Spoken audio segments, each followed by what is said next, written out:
Hello student, स्वागत है आपका तिवारी मैथ क्लासेज में। स्टूडेंट, आज हम पढ़ेंगे 9th क्लास की प्रश्नावली 13.2, जिसके अंदर हम बेलन की आकृति के बारे में बात करेंगे, बेलन के क्षेत्रफल के बारे में बात करेंगे। तो प्रश्नावली है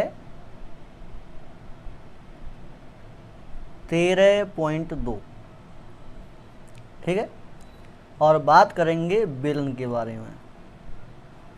तो पहली बात तो ये है कि बेलन की आकृति हमें पहचाननी है, ठीक है। कैसे?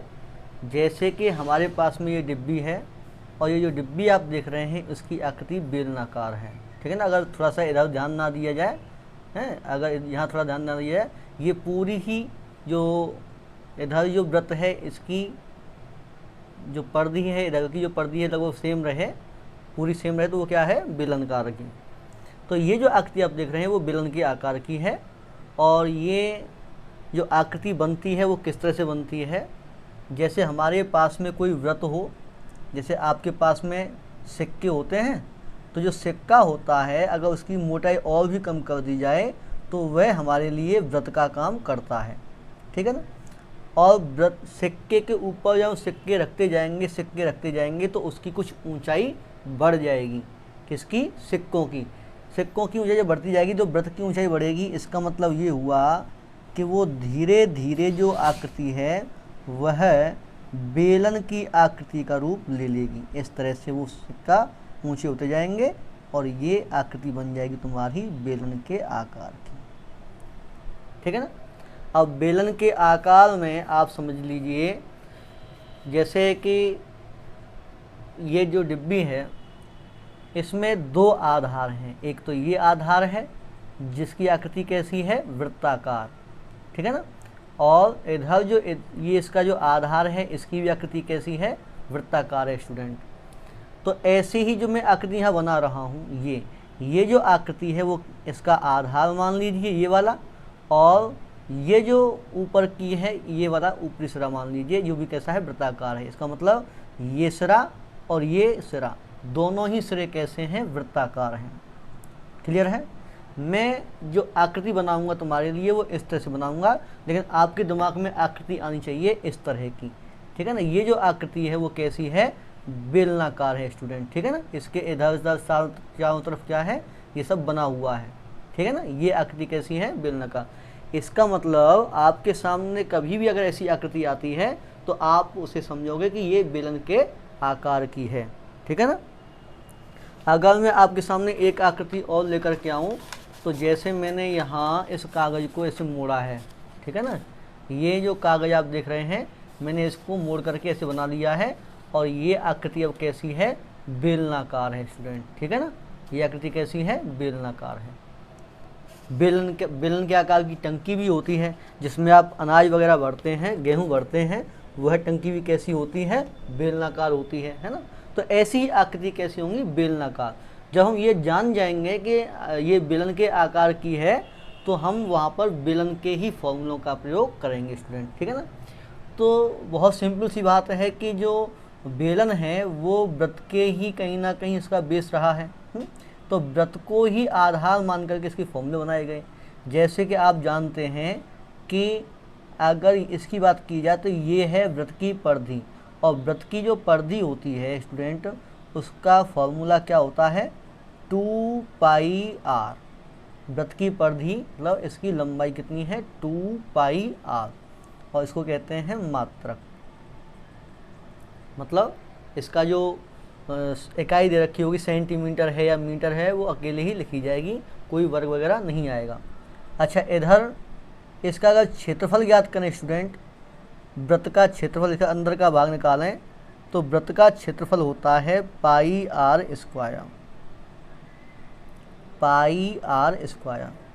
और ये क्षेत्रफल है इसलिए क्या करेंगे? वर्ग मात्रक लिखा जाएगा। जो भी सेंटीमीटर है तो सेंटीमीटर स्क्वायर, मीटर है तो मीटर स्क्वायर, जो भी चीज़ है उसका स्क्वायर होगा, है ना। अच्छा, अब जानिए कि इसका क्षेत्रफल कैसे ज्ञात करेंगे बेलन के। ये तो हो गया वृत्त के बारे में।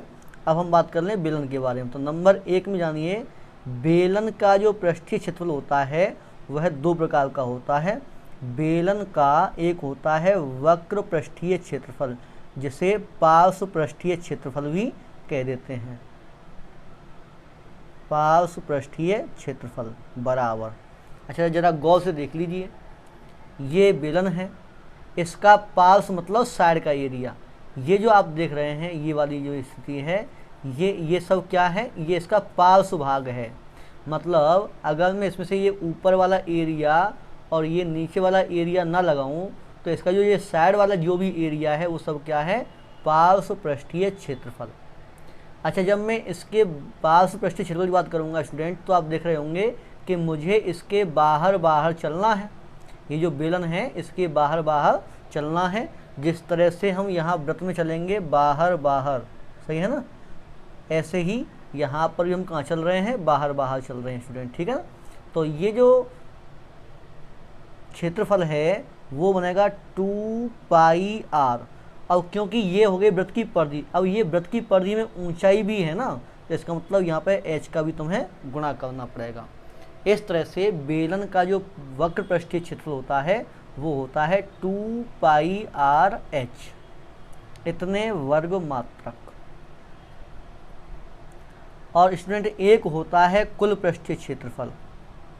बेलन का कुल पृष्ठीय क्षेत्रफल या संपूर्ण पृष्ठीय क्षेत्रफल,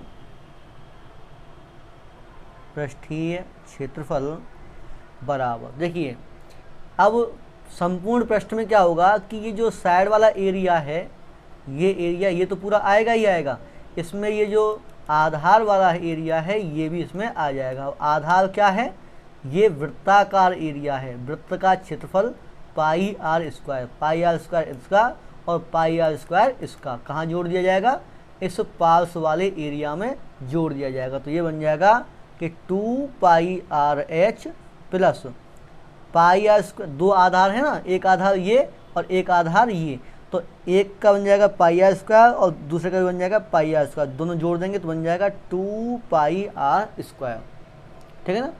बहुत से व्यक्ति इसको क्या कर लेते हैं कि 2 पाई आर कॉमन ले लेते हैं और यहाँ बच जाता है एच प्लस आर, इतने वर्ग मात्रक। तो आप भले ही कॉमन ना लें, सीधे सीधे आप फॉर्मूला याद रखें। याद रखने के लिए सबसे आसान तरीका यही है कि बेलन के जो पार्श्व क्षेत्रफल में और ये आधार भी अगर जोड़ दिए जाएं तो तुम्हारा संपूर्ण पृष्ठीय क्षेत्रफल बन जाता है स्टूडेंट, ठीक है ना।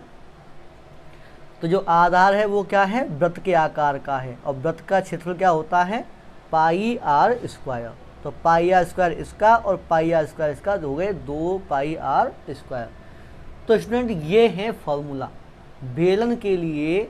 बेलन का वक्र पृष्ठ क्षेत्रफल कितना होगा, 2 पाई आर एच वर्गमात्रक, और बेलन का कुल पृष्ठीय क्षेत्रफल होगा student 2 pi R H plus 2 pi R square, ठीक है ना। इसी का हम प्रयोग करेंगे। यहाँ पर h क्या है, h है बेलन की ऊंचाई, h क्या है, बेलन की ऊंचाई, और r क्या है, इस आधार की त्रिज्या। ये यहाँ से लेकर के और यहाँ तक की जो लंबाई है वो क्या है, त्रिज्या। जो वृत्ताकार आकृति है बेलन वाली है वह उसकी त्रिज्या जो होगी वह r कहलाएगी। अब ये जान लीजिए कि यहाँ से यहाँ तक की जो दूरी है वो क्या है, r, ठीक है ना। ये सब क्या है, r है। अगर यहाँ से एकदम आधा कर दिया जाए तो इधर का या इधर का हो, एक साइड का r, ठीक है ना, त्रिज्या। चलिए स्टूडेंट देखते हैं क्वेश्चन। पहला क्वेश्चन देखिए क्या है।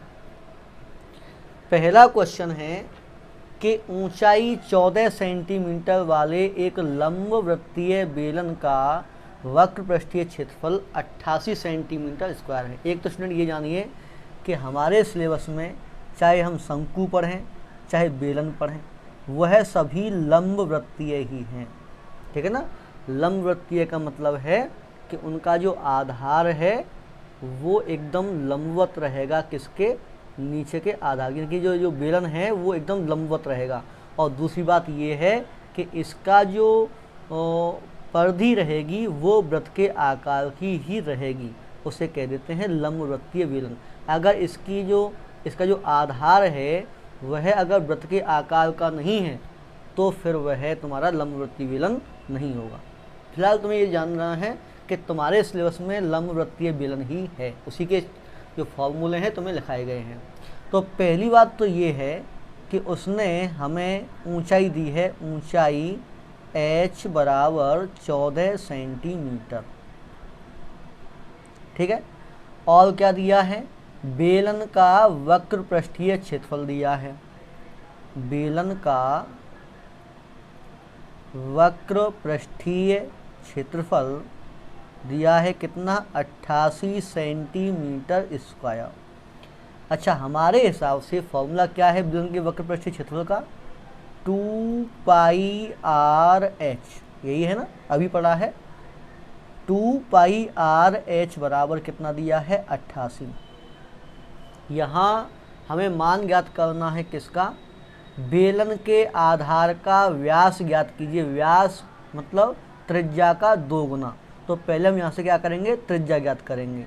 त्रिज्या ज्ञात करने के लिए क्या करें, r बराबर 88 बटे इनका पक्षांतर किसका, 2 का, पाई का और h का स्टूडेंट। तो यहाँ हल कर देते हैं, r बराबर 88 की जगह 88 यहाँ काट ही देते हैं कुछ थोड़ा बहुत, ये बन जाएगा कितना, 44। तो 44 बटे पाई का मान कितना होता है, 22/7 इंटू h कितनी है, h उसने बताई है 14। तो स्टूडेंट देखेंगे यहाँ 7 से ये 14 कट जाएंगे कितनी बार, 2 बार, और ये हो जाएंगे 22 दूनी 44, 44 44 कट जाएगा कितनी बार, 1 बार। इसका मतलब जो बेलन है उसकी त्रिज्या कितनी आ गई है, 1 सेंटीमीटर। उसने पूछा है व्यास, तो आधार का व्यास, जो व्यास होता है स्टूडेंट वो होता है त्रिज्या का 2 गुना, मतलब 2 गुणा त्रिज्या, क्लियर। तो बराबर होता है 2 गुणा 1 बराबर 2 सेंटीमीटर, ठीक है ना। तो ये क्या आ गया हमारे पास में, बेलन का व्यास। जान रहे हैं ना, इस तरह की जो आकृति है वो बेलन की आकृति होती है। और यहाँ जो आकृति होती है ये होता है वृत्ताकार, ठीक है। और इसकी जो त्रिज्या होगी वही बेलन की त्रिज्या होगी, और इसका जो व्यास रहेगा वही इस बेलन का व्यास रहेगा स्टूडेंट, ठीक है।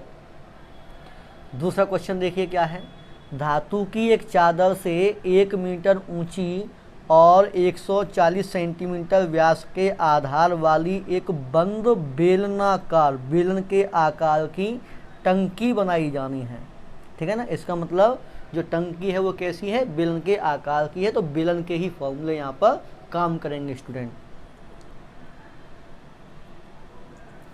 तो उसने दिया है कि जो बेलन है, जो बेलन की टंकी है उसकी ऊंचाई कितनी है, 1 मीटर, या हम कहते हैं कि बेलनाकार टंकी की ऊंचाई, बेलनाकार टंकी की ऊंचाई बराबर h बराबर कितना है, 1 मीटर। इसमें एक चीज़ और देखिए, यहाँ पर ये मीटर में है, ये सेंटीमीटर में है। तो हम क्या करेंगे, चाहे तो इसे मीटर में चेंज कर लो और चाहे इसे सेंटीमीटर में चेंज कर लो। लेकिन एक चीज़ और देखी है कि इस कार्य के लिए कितने वर्ग मीटर, ये उत्तर जो हमसे पूछा गया है वो मीटर में पूछा गया है, ठीक है ना। तो हम क्या करेंगे, इस सेंटीमीटर को मीटर में ही चेंज कर लेंगे स्टूडेंट, ठीक है। तो चलिए, उधर उसने दिया है कि जो टंकी का व्यास है वो है 140 सेंटीमीटर। टंकी का व्यास, टंकी का व्यास मतलब बेलन का व्यास, मतलब आधार का व्यास कितना है, 140 सेंटीमीटर। तो अगर हम त्रिज्या ज्ञात करना चाहें स्टूडेंट, तो त्रिज्या होती है व्यास की आधी। अभी पढ़ा है, यहाँ आधार का व्यास होता है त्रिज्या का 2 गुना, तो त्रिज्या हो जाएगी इसकी आधी, ठीक है ना। तो त्रिज्या कितनी हो जाएगी, 140/2, मतलब कि 70 सेंटीमीटर। और सेंटीमीटर को हमें चेंज करना है मीटर में, तो आपको 100 का भाग देना पड़ेगा। अब हो गई ये किसमें, मीटर में।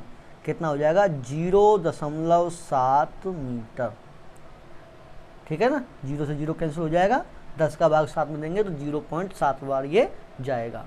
तो तुम्हारे पास में एक तो अब बेलन की टंकी की ऊंचाई आ गई, h बराबर 1 मीटर, और त्रिज्या कितनी आ गई स्टूडेंट, 0.7 मीटर, जिसे आप r कह दें। वो कह रहा है कि इस टंकी को बनाने के लिए कितने वर्ग मीटर चादर की आवश्यकता होगी। आप जानिए जैसे ये मान लीजिए टंकी है, ठीक है ना, अब ये मुझे बनाना है। अगर ये प्लास्टिक जो दिया गया है इसको अगर मैं चादर मानूँ, ये चादर कहाँ कहाँ लगा हुआ है, इसके ऊपर लगा हुआ है, इनके आधार में लगा हुआ है, इधर भी लगा हुआ है, इधर इसके जो चारों तरफ इधर भी लगा हुआ है। इसका मतलब इसके संपूर्ण क्षेत्रफल पर ये चादर लगी हुई है। इसका मतलब है कि अगर मुझे चादर का क्षेत्रफल ज्ञात करना है तो मुझे क्या करना होगा, इस बेलन का संपूर्ण पृष्ठीय क्षेत्रफल ज्ञात करना होगा स्टूडेंट। तो वही हम करेंगे कि आवश्यक चादर का क्षेत्रफल, आवश्यक चादर का क्षेत्रफल, जिसे आपके लिए बता देता हूं कि ये है क्या, बेलन का संपूर्ण पृष्ठीय क्षेत्रफल। ये इसमें फॉर्मूला काम करेगा। तो बराबर बेलन का संपूर्ण पृष्ठ कितना होता है, 2 pi R H plus 2 pi R square. Clear. यहाँ से अगर आप 2 पाई आर कॉमन ले लें तो 2 पाई आर और यहाँ पर बचेगा h और यहाँ बचेगा r, यानी कि h प्लस r। स्टूडेंट मैंने ये फॉर्मूला अलग इसलिए लिखा क्योंकि ये याद करने के लिए बहुत आसान है और इसमें कभी कभी भूल भी जाते हैं, क्योंकि आगे चल के और भी फॉर्मूले हम लोग पढ़ेंगे तो वहाँ कन्फ्यूजन हो जाती है ना। तो वो कन्फ्यूजन ना हो इसलिए मैं यही फॉर्मूला तुम्हें याद कराता हूँ, और ये तो अपने सॉल्व करने के लिए है ही। तो 2 की जगह 2 पाई की जगह पाई का मान उसने कहा था कि जब तक अन्यथा ना कहा जाए पाई का मान 22/7 का ही प्रयोग करिए। इधर गुणा r का मान कितना है 0.7, ये रहा, इनटू कोष्टक में h कितना है 1 प्लस r मतलब 0.7। ठीक है स्टूडेंट। तो यहाँ 7 से ये कट जाएगा कितनी बार, 0.1 बार। ठीक है। 22 दूनी 44 और 44 का गुणा करेंगे 0.1 से स्टूडेंट, तो ये बन जाएगा 4.4 गुणा इधर 1 और 0.7 जोड़ेंगे तो बन जाएगा 1.7। क्लियर। इसका आप गुणा कर लीजिए, तो जो भी इनका गुणा करने के बाद में आएगा वही इसका क्षेत्रफल हो जाएगा। वो चादर का जो क्षेत्रफल है वो तुम्हारे पास में आ जाएगा। इतने क्षेत्रफल की तुम्हें आवश्यकता पड़ेगी स्टूडेंट। ठीक है। तो गुणा तो आप करना ही जानिए। अगर मैं कहूँ तो 17 चौके 68, 6 17 चौका 68 और 6 74.2 अंक बाद। ठीक है ना। तो 7.48 सेंटीमीटर स्क्वायर। चलिए चौथा क्वेश्चन देखिए। तीसरा क्वेश्चन करेंगे अभी थोड़ी देर में, पहले आप चौथा देख लीजिए। ये कहता है कि एक रोलर का व्यास 84 सेंटीमीटर है। रोलर की आकृति जैसे वो सड़क बनाने वाला होता है ना, सड़क को जो ठोस करता है, गोल गोल पहिए वाला है ना, तो वही जो गोल पहिया है, जो बेलन के आकार का पहिया है, इस तरह ही तो होता है। ऐसे रोलर चलता जाता है, वो ऐसे करके चलता है, नहीं चलता है, तो वो क्या है, रोलर। तो वो कहता है कि रोलर का व्यास, मतलब रोलर की हमें आकृति पहचान, रोलर की आकृति कैसी है, बेलन के आकार की। इसका मतलब ये जो रोलर का व्यास कह रहा है वो हमारे लिए बेलन का व्यास काम करेगा। ठीक है ना। तो सॉल्यूशन में उसने कहा कि रोलर को अपने मन में ध्यान रखिए कि ये बेलन के आकार का है, मतलब बेलन का ही काम करेगा। तो रोलर का व्यास हमें दिया है कितना, 84 सेंटीमीटर, और हमें व्यास से कोई काम रहता नहीं, हमें काम रहता है त्रिज्या से। तो त्रिज्या r बराबर वो होती है व्यास की आधी। ध्यान रखिए त्रिज्या हमेशा व्यास की आधी है। तो क्या है, 84/2 कितनी हो गए, 42 सेंटीमीटर। अब वो कहता है कि और लंबाई 120 सेंटीमीटर है। स्टूडेंट समझिए, वो ये कहना चाहता है कि जैसे ये रोलर है, इसका जो व्यास है वो है 84 सेंटीमीटर और इसकी जो लंबाई है, ये जो लंबाई है, अच्छा देखिए, अगर मैं इसको ऐसे खड़ा कर दूं तो ये हमारे लिए ऊंचाई का काम करेगा। ठीक है। अगर मैं इसको ऐसे गिरा दूं तो ये हमारे लिए लंबाई का काम करेगा। है तो ऊंचाई, है तो वही काम, चाहे इसको ऊंचाई कह दीजिए चाहे लंबाई कह दीजिए इसके लिए। ठीक है ना।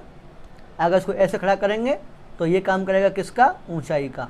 अगर ऊपर से देखेंगे तो यही काम करेगा किसका, गहराई का। ठीक है ना। लेकिन ये जो रहेगा वो एच ही आप इसको नाम दे दीजिए, एच का ही काम ये करेगा। इसको ऐसे रखेंगे तो यही लंबाई का काम करेगा, कौन, एच। चलिए, तो उसने दिया है लंबाई, लंबाई को जिसमें आप एल कह सकते हैं हालांकि, लेकिन आप यहाँ पर एच कहिए ताकि तुम्हारा फॉर्मूला फिट रहे। तो लंबाई कितनी दी है, 120 सेंटीमीटर स्टूडेंट, ठीक है ना। अच्छा, अब वो कहता है आगे कि एक खेल के मैदान को एक बार समतल करने के लिए 500 चक्कर लगाने पड़ते हैं। इस रोलर की सहायता से क्या कर रहे हैं, खेल के मैदान को समतल कर रहे हैं, और इस मैदान को समतल करने के लिए 500 चक्कर लगाने पड़ते हैं। तो खेल के मैदान का मीटर स्क्वायर में क्षेत्रफल ज्ञात कीजिए। पहली बात तो क्या करना है, क्षेत्रफल ज्ञात करना है। किसका ज्ञात करना है, जो खेल का मैदान है स्टूडेंट, ठीक है ना। खेल के मैदान का क्षेत्रफल ज्ञात करना है। अच्छा, हम इसने चक्कर कितने लगाए हैं, 500। हम ये देखें कि ये एक चक्कर में कितना क्षेत्रफल कवर कर लेगा। अब ध्यान दीजिए, जैसे इस पर निशान लगा हुआ है एक यहाँ, इसका मान लीजिए यहाँ से शुरुआत की इसने, और ये क्या कर रहा है, इसको समतल कर रहा है, सही है ना। इसको समतल करेगा तो जो एक चक्कर में जितने भाग का ये समतल, जितने भाग को समतल करेगा, समझ रहे हैं ना, तो ऐसे तो समतल करेगा ना, ऐसे कर चलेगा। तो जब ऐसे चलेगा ये रोलर इस पर, तो ये तो इस पर कोई काम करने वाले हैं नहीं। इसका मतलब इसके आधार की ज़रूरत नहीं है। किसकी ज़रूरत है, केवल साइड की हमें ज़रूरत है। साइड का मतलब वक्र पृष्ठ की हमें आवश्यकता है। तो हम ये चेक कर लें कि ये एक चक्कर में कितने भाग को समतल कर देता है, ठीक है ना। तो उसके लिए हमें क्या करना होगा कि रोलर का वक्र पृष्ठीय क्षेत्रफल ज्ञात करना होगा। ये बात समझ में आई ना कि वक्र पृष्ठ ही क्यों, संपूर्ण पृष्ठ क्यों नहीं, क्योंकि जब ये रोलर इस पर चलेगा, तो जब रोलर चलेगा इस पर, तो इनका कोई काम नहीं पड़ेगा, ठीक है ना। जब इनका कोई काम नहीं पड़ेगा तो इनको हटा दीजिए। इनको हटाने से ही क्या हो जाएगा, ये केवल वक्र पृष्ठ इसका बचेगा। तो रोलर का जो वक्र पृष्ठ है वो कितना है, फॉर्मूला 2πr/h। तो 2 की जगह 2, पाई की जगह पाई का मान, r की जगह r का मान, r कितना है 42, इंटू h कितना है 120। 7 से ये कट जाएंगे कितनी बार, 6 बार। हल करिए कितना होता है, तो ये हो जाएंगे 22 दूनी 44, और या ऐसा करिए 2 छक्की 12, 12 12 144, 1440। देखिए 2 गुणा 6 करोगे तो 2 छक्की 12, 12 गुणा 12 करोगे तो 144, और एक इसकी 0 गुणा 22, ठीक है। तो कितना हो गया, 22 का गुणा कर लीजिए, 0 2200 का 88, 2200 का 88, और 8 96, 9 22 एकम 22 और 9 31, 31,680 इतने सेंटीमीटर स्क्वायर। ये जो एक रोलर का वक्र पृष्ठीय क्षेत्रफल है, इसका मतलब है कि एक चक्कर में समतल की गई भूमि या किए गए भाग का क्षेत्रफल, की गई भूमि का क्षेत्रफल,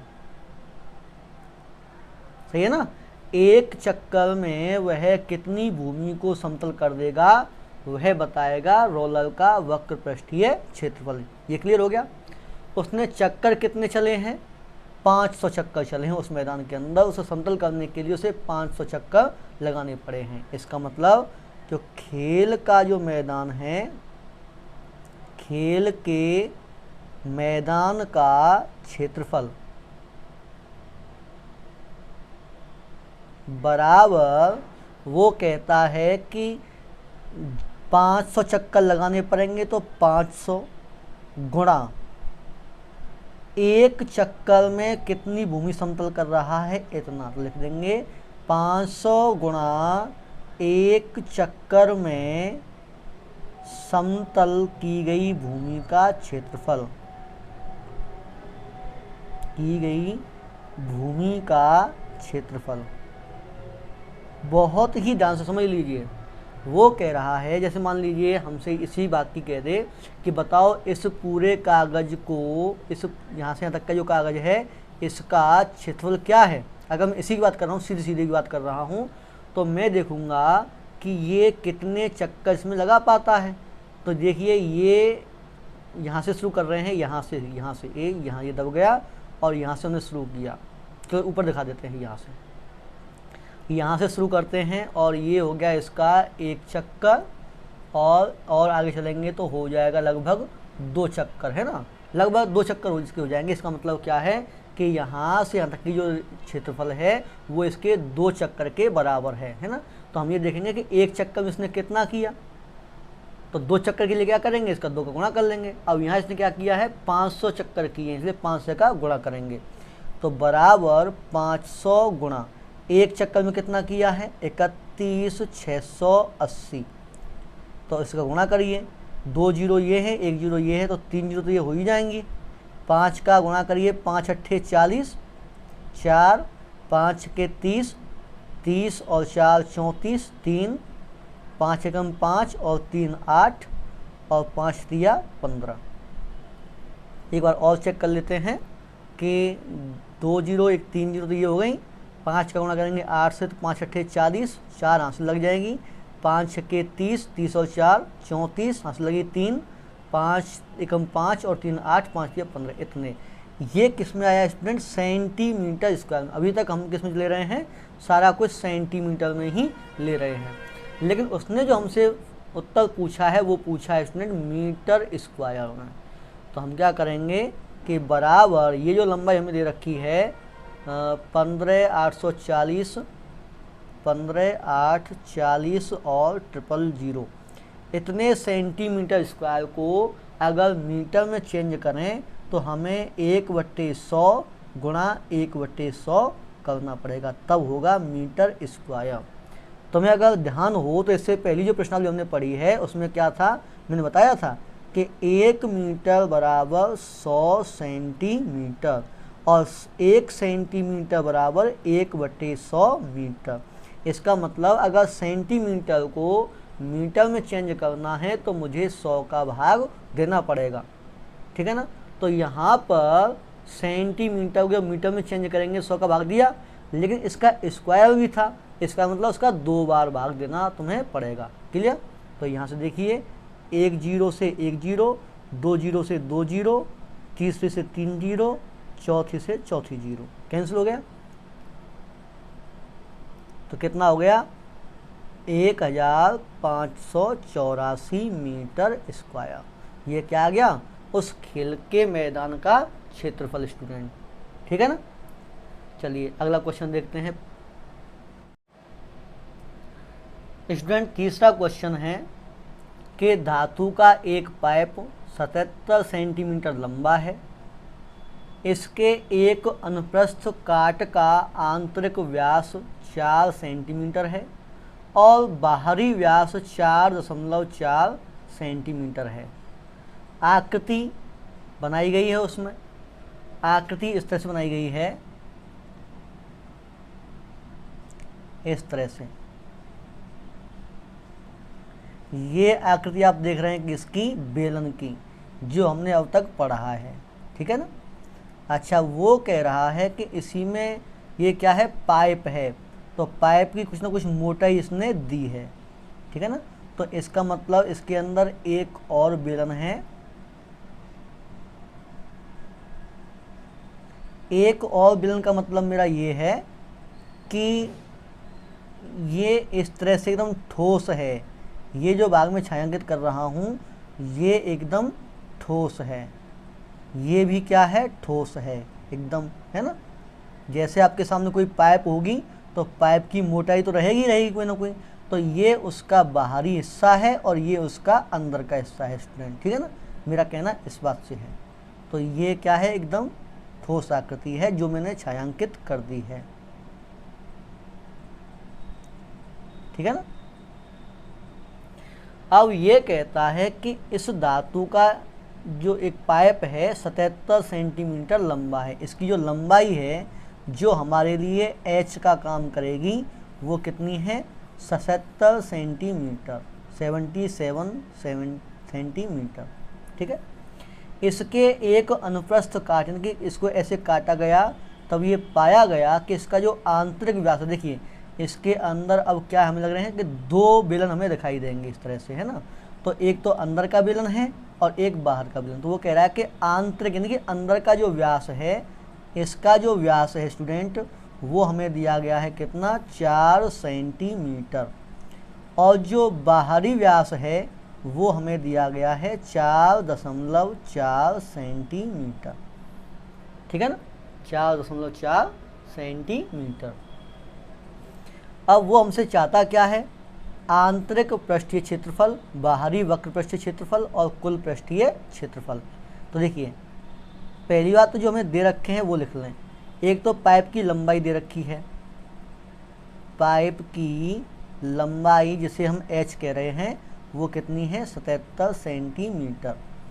इसके बाद दे रखी है आंतरिक व्यास, आंतरिक व्यास दे रखा है स्टूडेंट 4 सेंटीमीटर। अगर हम आंतरिक त्रिज्या ज्ञात कर लें और जिसका नाम मैं दे दूं छोटी त्रिज्या यानी कि स्मॉल r बराबर 4/2 बराबर 2 सेंटीमीटर हो जाएगा। व्यास का आधा होती है त्रिज्या।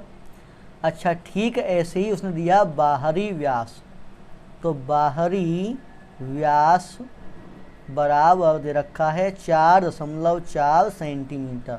तो अगर मैं बाहर की त्रिज्या ज्ञात करूँ तो इसका आधा हो जाएगा, जिसे मैं कह देता हूँ कैपिटल R बराबर 4.4/2 मतलब 2.2 सेंटीमीटर। ठीक है ना, ये सब हो गया। तो उसने कहा है कि आंतरिक वक्र पृष्ठीय क्षेत्रफल, जो बाहर का अंदर का जो बेलन है, अंदर का जो बेलन है उसका क्या ज्ञात करना है, वक्र पृष्ठीय क्षेत्रफल। तो नंबर 1 आंतरिक वक्र पृष्ठीय क्षेत्रफल। देखिए आंतरिक हो या बाह्य हो, है तो बेलन ही, तो बेलन का जो फॉर्मूला होता है वो क्या होता है 2πr/h। अब यहाँ तो इसकी जो त्रिज्या है आंतरिक वाले की, वो त्रिज्या कितनी स्मॉल r ही है, तो मैंने स्मॉल r कर दिया। भाई दोनों की ऊंचाई तो सेम है, h तो फिक्स है दोनों की 77 ही है, चाहे इसकी बात कर लें चाहे इसकी बात कर लें। अंतर किसमें है, व्यास में या कहते हैं त्रिज्याओं में अंतर है। ठीक है ना, तो बराबर इनका मान रखिए, 2 की जगह 2, पाई की जगह 22/7 गुणा r की जगह पर r का मान कितना है, r देखिए ये किसका है, आंतरिक त्रिज्या कितनी है 2 गुणा h कितनी है 77। तो 7 से ये कट जाएगा कितनी बार 11 बार, इनका गुणा करिए तो ये हो जाएगा स्टूडेंट 2 दूनी 4, 4 गुणा 11 44, 44 गुणा 22 कितना हो जाएगा, देखिए बराबर 22 चौका 88 और 22 चौका 88 और 8 96, इतने सेंटीमीटर स्क्वायर क्या आ गया आंतरिक वक्र पृष्ठीय क्षेत्रफल। अब यहीं अगर हम निकालने लगे बाह्य पृष्ठीय क्षेत्रफल, बाहरी वक्र पृष्ठीय क्षेत्रफल, इसका मतलब है कि जो बाहर का जो बेलन आप देख रहे हैं ये बाहर वाला, इसका वक्र पृष्ठीय क्षेत्रफल क्या है। ठीक है ना, तो इसका फॉर्मूला तो वही रहेगा 2πr/h, लेकिन इसकी जो r है वो कैसी है, कैपिटल हमने मानी है, सही है। तो 2πr/h इसका मान रखिए 2 गुणा पाई का मान 22/7 गुणा r, कैपिटल R कितनी है, कैपिटल R है 2.2 गुणा h कितनी है 77। तो 7 से 77 कट जाए कितनी बार 11 बार, इनका गुणा करिए तो 22 दूनी 44 है 4.4, इनका गुणा आप कर लीजिए, देखिए कितना होगा 11 दूनी 22, 22 गुणा 2.2 ये है। इसका गुणा करें तो कितना हो जाएगा, देखिए इसका गुणा कर लीजिए पहले तो 22 दूनी 44 और उसके बाद में 22 दूनी 44 और 4 48, 484, तो ये हो गया यहाँ से यहाँ तक, गुणा 2.2 का भी गुणा कर लीजिए तो कितना हो जाएगा 22 चौका 88 और 22 अट्ठे 176, 76 और 8 84, तो बन जाएगा कितना, 22×76 184, यानी कि 18 यहाँ से लगे, 22×4 88, 88 और 8 96 और 10 106। तो ये गुणा है स्टूडेंट, ये तो आप थोड़ा सा खुद भी देख लीजिएगा कि कितना है, इतने सेंटीमीटर स्क्वायर इसका बाहरी वक्र पृष्ठीय क्षेत्रफल आ जाएगा। अब इसका एक तीसरा पार्ट और है जिसको आपको बहुत ही ध्यान से देखना है। तीसरा पार्ट उसने कहा कि कुल पृष्ठीय क्षेत्रफल, कुल पृष्ठीय क्षेत्रफल। अब तुम्हारे दिमाग में तो वही फॉर्मूला आ जाएगा कुल पृष्ठीय क्षेत्रफल से कि 2πRh + 2πr², लेकिन ऐसा नहीं है। वो तब के लिए था जब ये हिस्सा भी इसमें शामिल होता, यानी कि जो अंदर का जो बेलन है वो भी इसमें शामिल होता, लेकिन ऐसा हुआ नहीं। ठीक है ना। तो क्या हुआ कि एक तो इसमें आएगा अंदर वाले, देखिए ये जो ऊपर की आकृति आप देख रहे हैं ना स्टूडेंट, ये इस तरह की आकृति है। एक वृत्त ये रहा और दूसरा वृत्त इसके ऊपर, ये इस तरह की आकृति है। यानी कि जो अंदर है, ये जो वाला हिस्सा है, ये क्या है, एकदम खाली है, ये है ही नहीं वृत्त के अंदर, इस बेलन के अंदर। ठीक है ना। इसको कहते हैं स्टूडेंट वृत्तीय कोश। तो अगर हम इसमें देखें, इसका अगर मैं कुल पृष्ठीय क्षेत्रफल निकालूं स्टूडेंट, तो देखो ये हिस्सा तो इसमें है ही नहीं, अंदर वाला जो आप यहाँ पर देख रहे हैं ना, ये एरिया इसमें है ही नहीं। तो क्या है, एक तो दीवार ये दिखाई देगी, एक दीवार ये दिखाई देगी जो चारों तरफ इससे घूमेगी, है ना। इसका मतलब क्या है कि आंतरिक पृष्ठीय क्षेत्रफल होगा इसमें, एक तो आंतरिक वक्र पृष्ठीय क्षेत्रफल रहेगा, प्लस बाहरी पृष्ठीय क्षेत्रफल रहेगा, वक्र पृष्ठीय क्षेत्रफल, और प्लस में स्टूडेंट देखिए ये हिस्सा रहेगा ऊपर वाला, जो ऊपर की आकृति है जो मैं दिखा रहा हूँ वो ये आकृति है। इसमें कौन सी आकृति शामिल है, ये वाली आकृति शामिल है। इसका क्षेत्रफल अगर मुझे ज्ञात करना है तो क्या करेंगे कि बाहर वाले वृत्त में से, बाहर वाला वृत्त मतलब बाहर वाले वृत्त का क्षेत्रफल, इस पूरे क्षेत्रफल में से ये अंदर वाला क्षेत्रफल हम हटा देंगे तो बचेगा कौन सा, जिससे हमें काम है। इसको कहते हैं वृत्तीय कोश। तो हम कह देंगे कि वृत्तीय कोश का क्षेत्रफल, वृत्तीय कोश का क्षेत्रफल। अच्छा ध्यान दीजिए, एक वृत्तीय कोश ऊपर है और एक वृत्तीय कोश नीचे है, तो इसका मतलब दो वृत्तीय कोश का क्षेत्रफल हमें जोड़ना पड़ेगा। तो अब काम करिए इसमें। तो देखो आंतरिक वक्र पृष्ठीय क्षेत्रफल में ज्ञात किया है, कितना है 968, प्लस बाहरी वक्र पृष्ठीय क्षेत्रफल कितना है 1064, यहाँ लिखा हुआ है 1064.8, 1064.8, प्लस अब बात करनी है वृत्तीय कोश का क्षेत्रफल। इसका फॉर्मूला तुमने पढ़ा नहीं है, लेकिन आप जानिए ये बात कि 2 का गुणा तो इसमें होना ही होना है। वृत्तीय कोश यही तो है, इसका मतलब आप बाहरी वृत्त के क्षेत्रफल में से अंदर वाला क्षेत्रफल हटा दीजिए, तो ये जो वृत्तीय कोश है यही बचेगा। जैसे देखिए ये है,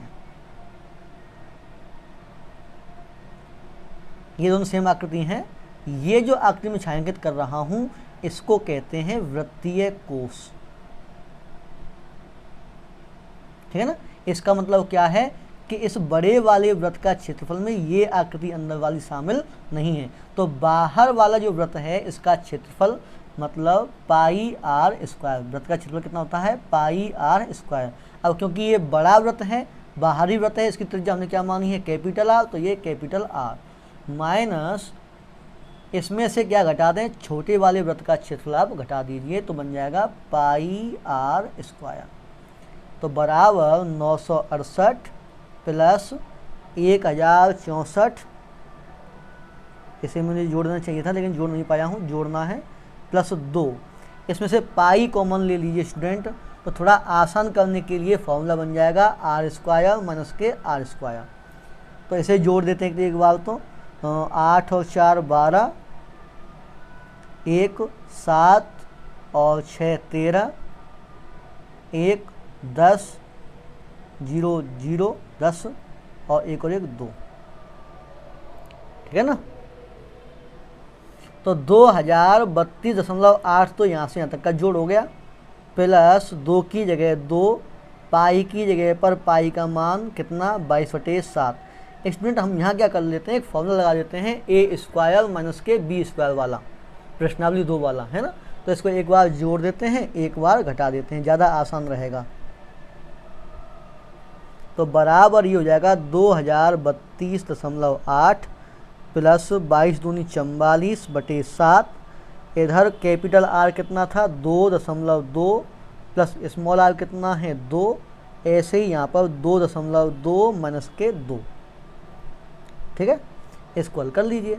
तो 2032.8 प्लस 44/7 इंटू, इसको जोड़ेंगे कितना हो जाएगा 4.2 गुणा, इसमें से घटाइए कितना बचेगा 0.2। तो 7 से ये कट जाएगा 0.6 बार, ठीक है ना, 0.6 बार।